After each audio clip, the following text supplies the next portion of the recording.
आप सभी लोगों को मेरा प्रणाम। आज हम मृत्यु के ऊपर चर्चा करेंगे। कबीरदास जी कहते हैं, कबीरा गर्व न कीजिए, काल गए करके ना जाने कित मार सी, क्या घर क्या परदेस।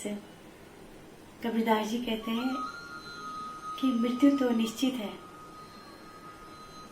जैसे इस टाइम में कोरोना नाम की जो भयानक बीमारी है,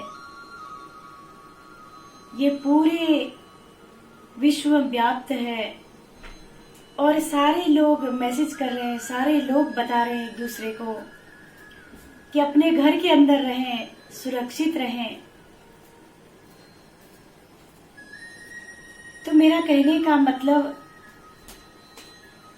कबीरदास जी कहते हैं कि कबीरा गर्व न कीजिए, काल गए करके।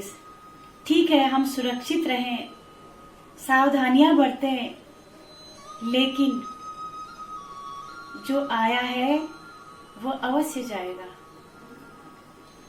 मृत्यु तो निश्चित है, क्योंकि हर क्रिया की प्रतिक्रिया होती है। परिवर्तन संसार का नियम है। इसीलिए कहा, आए हैं सो जाएंगे, राजा रंग फकीर। आए हैं सो जाएंगे, राजा रंग फकीर। एक सिंहासन चढ़ चला, एक बाधा जाए जंजीर। कि एक इंसान जंजीरों में जकड़ करके जाता है बुरे कर्मों के कारण, और एक ज्ञानी व्यक्ति वो सिंहासन में चला जाता है अपने शुभ कर्मों के अनुसार। क्योंकि कर्मों की गति बड़ी गहन है। तो इसीलिए मुझे एक समय की बात याद आई। एक बार निषाद राज जी वेदव्यास जी के पास जाते हैं और वेदव्यास जी से कहते हैं कि नाना जी, मुझे मृत्यु से बहुत डर लगता है, कुछ ऐसा उपाय बताइए जिसके कारण मेरी मृत्यु न हो। वेदव्यास जी कहते हैं कि निषाद, इस संसार में जो आया है वो निश्चित ही जाएगा। यहाँ रहने के लिए कोई नहीं आता। 2 दिन का जग में मेला, सब चला चली का खेला। जो आया है वो जाएगा, तुम व्यर्थ ही चिंता करते हो। निषाद राज जी कहते हैं, मुझे नहीं मरना, प्लीज आप मेरे लिए इतना कर दीजिए। तो वेदव्यास जी कहते हैं, चलो तुम कहते हो तो मैं चल पड़ता हूं। दोनों कालदेव के पास चले गए। कालदेव ने आने का कारण पूछा। वेदव्यास जी ने बता दिया कि निषाद को मृत्यु से डर लगता है। कालदेव ने कहा, मेरा डिपार्टमेंट नहीं है, चलिए हम मृत्युदेव के पास जाते हैं। जब मृत्युदेव के पास गए तो वहां भी यही वृतांत सुनाया कि निषाद को मृत्यु से डर लगता है, उसे लेने के लिए आप न जाएं। मृत्युदेव ने कहा, ये मेरा डिपार्टमेंट नहीं है, ये तो यमराज जी के पास जाना पड़ेगा, वही जो कुछ करेंगे। वेदव्यास ने कहा कि आप भी चलिए। तो सबके सब जो है यमराज के पास चले जाते हैं और यमराज जी ने आने का कारण पूछा। तो वेदव्यास जी कहते हैं, ये निषाद राज जो है, इनको मृत्यु से बहुत डर लगता है, इसीलिए आपसे एक निवेदन है कि आप निषाद राज को लेने के लिए न जाए। निषाद राज मरना नहीं चाहता। यमराज जी हंसने लग जाते हैं और कहते हैं कि हे वेदव्यास जी, मुझे पहले से पता था, क्योंकि जिस समय विधाता ने निषाद राज के उसमें लिख दिया था कि कालदेव, मृत्युदेव और यमराज ये तीनों कभी इकट्ठे नहीं होते हैं, और अगर ये तीनों इकट्ठे हो जाएंगे तो उस दिन निषाद राज की मृत्यु हो जाएगी। अब आप ही बताइए, ये अपनी मौत की सामग्री लेकर के खुद ही मेरे पास आ गया, इसमें मैं क्या कर सकता हूं। तो इतना सुनते ही निषाद राज की मृत्यु हो जाती है। तो कहने का तात्पर्य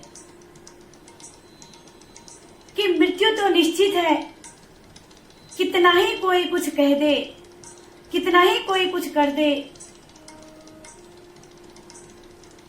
इतना बड़ा राजनीतिज्ञ रावण, हिरण्याकश्यप, इतने सारे जो है देवी देवताओं को प्रसन्न करके सबसे उन्होंने कुछ न कुछ प्राप्त किया था। न नर से मरूं, न नारायण से मरूं, न अस्त्र से मरूं, न शस्त्र से मरूं, न अंदर मरूं, न बाहर मरूं, न ऊपर मरूं, न नीचे मरूं। और सब तरह से जो है अपने आप को सुरक्षित महसूस करने लग गया कि अब तो मैं मरूंगा ही नहीं, मैं अमर हो गया।